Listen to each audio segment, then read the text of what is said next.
Happy Wednesday, everybody. Welcome to the Brownwood Lions Coach Show here on KOXE. I am Derek Stuckley, along with Brownwood Lions head football coach, athletic director Sammy Burnett. And we have a special guest today in Lady Lions basketball head coach Heather Horst Perez. Before we get into the normal stuff, though, let's start off jumping into the weeds. I believe Monday you made a prediction about the Texas Rangers. Yeah, I said they'd blow them out and go to the World Series. You did. You said they'd score 10 runs. They scored 11. Scored 11. So, the World hey, Series. go Confucius over here. Confucius. It's a good game, wasn't it? It was. And of course, they start the World Series Friday night. We will be otherwise occupied Friday night. We will catch up with the Rangers on Saturday. But Friday night is the last home game, last regular season game. Andrews comes to town. So how are you feeling about things, Coach? Well, we're feeling pretty good. We've had 3 good days of practice, preparation, pretty simple defensively. They're going to confuse you with formations and the speed which they run their plays. They're going to have a lot of motions and eye candy for you to try to distract you from what they're trying to do. It's a slot tee. They try to beat you with deception, so we got to be disciplined, do what we're supposed to do. They've thrown the ball 18 times this year. They completed 4. All 4 of those have been touchdowns. So we got a couple of guys that their one job is to cover pass, period. If we don't get help from the run with them, we just don't. But their job is to cover the pass and make sure we can take that element out of the game for them and make them, earn their first downs and, not jump off sides, don't give them free plays, make them make mistakes and keep them off the board. No, you've seen a lot of run-based attacks before. Have you ever seen one that's only completed 4 passes during a whole year? I don't think so. I had a couple of years ago, we were playing and a team had only thrown it 3 times. And in the game that we played them, they threw it 3 times, all 3 times for touchdowns. So sort of learned a lesson there.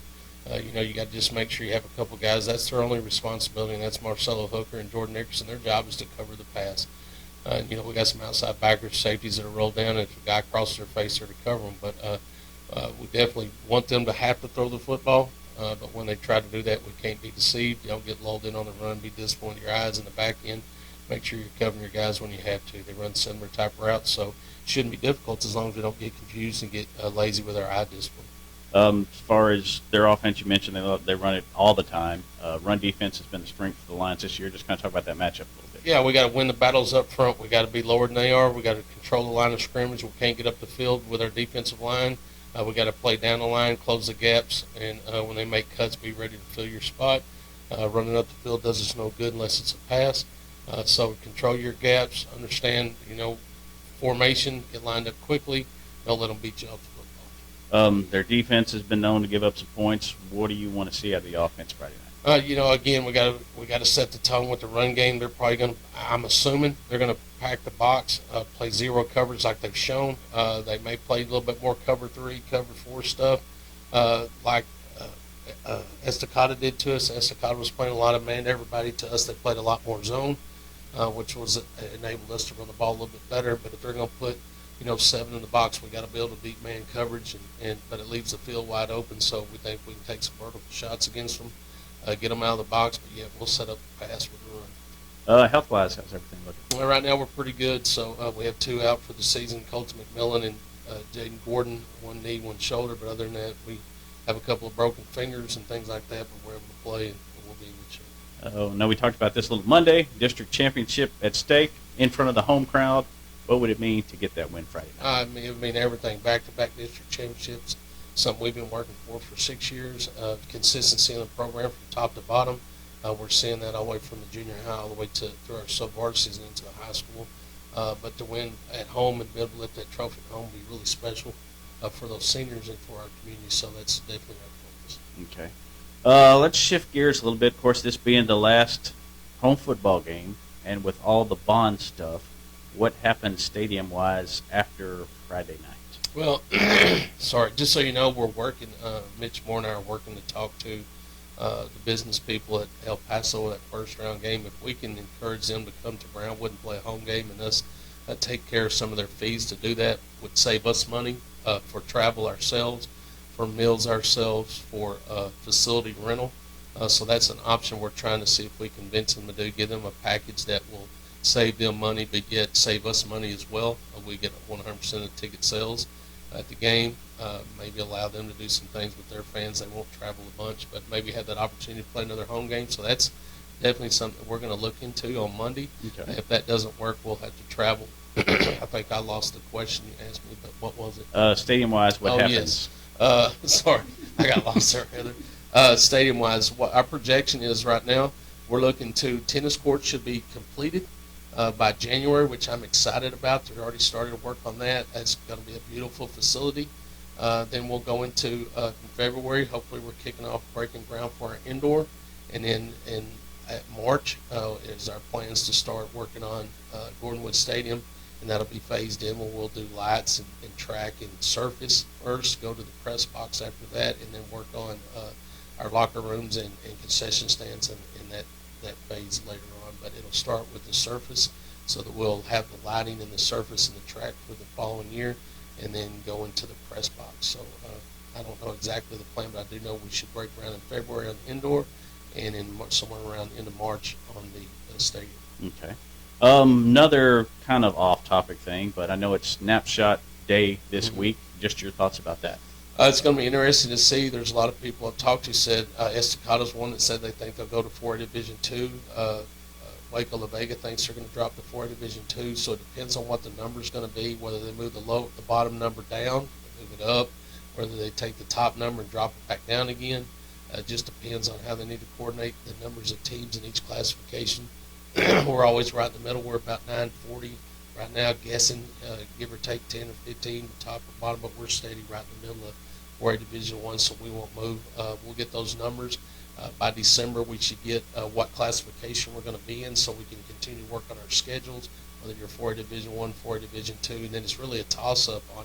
It's difficult for us because we don't know if we'll stay Region 1 or if we'll go back to Region 2, trying to get games. If you get a bunch of games with Region 2 teams and you wind up being in Region 2, you could be in the same district. Same thing with Region 1. You start picking up games there, not knowing if you're going to be in Region 1 or not. So it's a little difficult for realignment. It's confusing.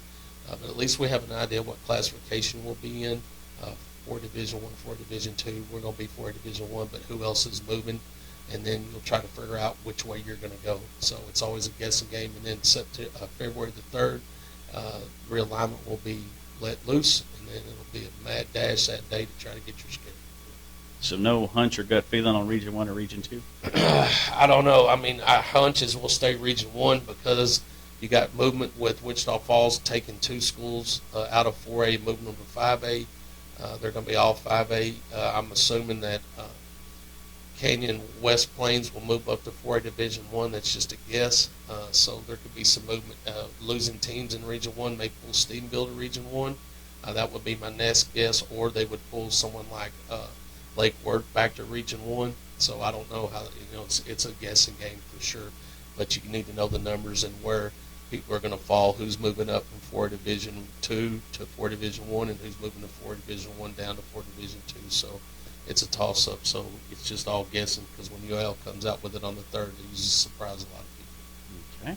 Well, let's talk with our special guest over there. Can I introduce her for those who may not know who she is? You bet. Everybody knows Coach Perez. She's been here. She's like a dinosaur at Brownwood, but she's done a phenomenal job leading the girls program. I'm excited about what I've seen already with some of the younger kids she has. She's going to have some players, and they're already started work. You started last Wednesday, I think. That's correct.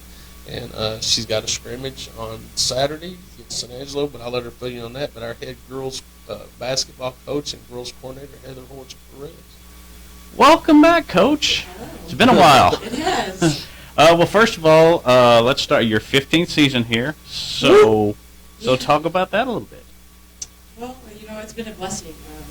I grew up 30 minutes down the road, so Brownwood's like home to me, and I've been really blessed to be able to coach some really good athletes and work with some really good coaches, and so I've just been grateful to be able to be here this long. About a week or so of practices so far. What have you seen out of the girls? They've been excited. I've really enjoyed watching them, their excitement, their energy. Just when they get on the court, they're ready to go, and that's just been grateful to see. In years past, it's been a drag to get on the court, and they're just excited, and that's just been a really big part to start the season, and I've been really excited to see that. Who are some of the girls coming back to keep an eye on, and who are maybe some newcomers to watch? We lost 2 seniors last year in Maddie Kyle and Cassidy Wooten. We returned our newcomer of the year, Hannah Dean. She's going to move positions more to our 3. She's going to be on the outside a little more so that we can utilize her athleticism and getting to the basket. We return our 6th man of the year, Kimber Green. She'll move into the starting role, and she's very lethal from the three-point line. We return our point guard, which was second team all-district last year at Isis Hall. And, she got her feet wet last year as a freshman, so she has a year under her belt, and she's going to know how to run the team and be the quarterback on the floor.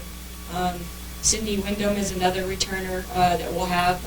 She's going to move position. She kind of played out of position last year just because that's where we needed her. She's going to move more to where she's going to be more comfortable and we can utilize her length and athleticism.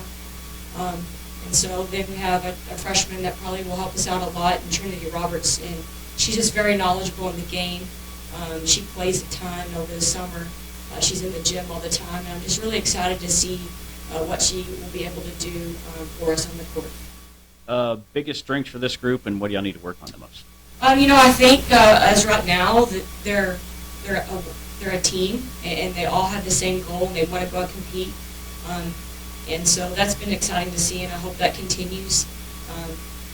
The weakness is it's going to be my job as a coach to make sure that they're ready to go every day. Basketball's a long season, and it can the grind can get to where they dread it, and it's going to be my job to make sure they're excited and ready to go every single day, so that the long season doesn't become such a dread for them. So, just that, and just continue to gel over the season. But I'm excited.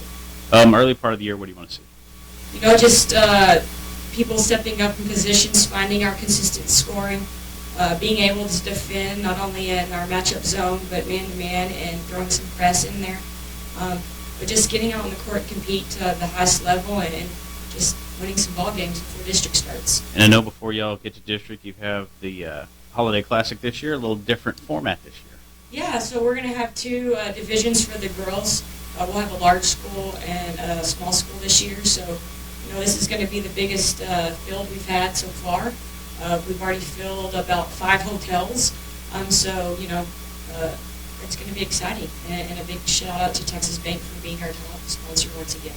So how do you see district going this year? Glen Rose lost one person, and they went to the state tournament last year, so they're going to be really, really tough. Stephenville lost 2 key seniors this last year, so I think if we're gelling and everything's clicking at the right moment, I think we could possibly slide into that second spot. But that's going to be a lot of work, and we're just going to continue to grind it out. Okay. Season opener right around the corner for y'all, right? Yeah, Saturday we scrimmage against San Angelo Central, all 3 teams, 9:30. Then we're going to scrimmage Gorman on Monday, and then we open up against Eastland at home on November 7th. All righty. Well, thank you, ma'am. Appreciate it. I wanted to give a good shout out to Sydney Wyndham. Oh, yeah. She did qualify for the state cross country meet, and so she obviously won't be scrimmaging with us, but I'm super proud for her for this, because it's a goal she set out last year after a disappointing finish at regionals last year, and so we're super proud of her, and I can let her set out 2 scrimmages for her to be able to run the state cross country meet. Oh yeah, definitely congratulations to Sydney, and best of luck to y'all this year, and we'll be keeping an eye on y'all. What else is going on, Coach Burnett? Well, no, she did good. Again, congratulations to Sydney. Extremely hard worker in everything that she does. A great leader for us. Coach Lipsy coming over and taking over the cross-country team this year, and they worked really hard, really well together. They worked hard for each other and for their coach, and to have Sydney advance to the state cross-country meet on November 4th is awesome. Definitely. So congratulations to her. Hopefully some more awards will come to her from cross-country, but a big deal. So congratulations to her. And then our boys golf team went to Kingsland and played the Lano Invitational. They got finished second overall as a team, and Hudson Reagan led our team with a 72 and finished 4th overall. So that's their fall season, so congratulations to them. And then, on what I get to see in the gym, I'm a little excited because I think you got a little bit more height this year. Sydney's a taller girl. You have a couple more, and you got a couple of youngsters that are taller. So for her to have a little more height, it pleases me, because she's been playing the last couple of years with some great athletes. She just didn't have as much height. And when you're going against teams like Glen Rose that have those two mammoths inside, it's difficult. Those two girls are big. I mean, they're bigger than most. I don't know if ever football players big as a couple of those girls, and that's the truth. They're just really big, athletic young ladies. So it's nice to see that we may have some help with that. So it's going to be fun to watch. All right. What else is going on, Coach? Well, Thursday we're going to have a freshman game and a JV game in Andrews. So what time do they have to leave? They're going to leave early. They play at 5 and 6:30. But y'all drive on over there to Andrews and pick up a sub-varsity game if you can. If you have nothing to do, if you got some kin folks, you may want to spend the night and make it back early the next day for work. We'll host Lano at 5 o'clock at Gordonwood Stadium with our combined team. And then, of course, the varsity will kick off at 7 o'clock. Have a lot going on that night, so get out and enjoy the festivities. We've got senior night. There's a couple other things, I think, going on. So do that. Again, the scrimmage at 9:30 against San Angelo Central. Freshman JV and varsity. Girls are going to tip it off. So if you have nothing to do Saturday morning, go out and watch them. That's going to be fun. You can get your tickets from Miss Hasso at the athletic office for the game, 9 to 12, 1 to 4, and 9 to 12 on Friday. Sub-varsity games will be $4 and $2 at the gates. All right. Did we hit everything? I think we did. All right. Anything else we need to mention? Yeah, I better thank those sponsors that give us an opportunity to do this twice a week. Auto Glass Magic, Werner Auto Group, Syntex Body and Paint, Syntex Equipment Sales, Citizens National Bank, Dan Hill Containers, Dr. Bon Young, Dr. Pepper Bottling Company, Edward Jones Investments, Hendrick Medical, Coway Enterprises, Humphrey Feeds, Heartland Funeral Home, Landmark Admin, MC Bank, Painter Johnson Associates, Smith & Sharp Agency, Sonic Drive-In, Stanley Chrysler, Texas Bank, Weldon Wilson Electric, Western Bank, and Willie's Tees. All right. We will be back Monday to review the Andrews game, look ahead to the bye week and the playoffs here on the Brownwood Lions Coaches Show on KOXE, KOXE.com, the KOXE app, and the KOXE Facebook pages. Have a great day, Brown.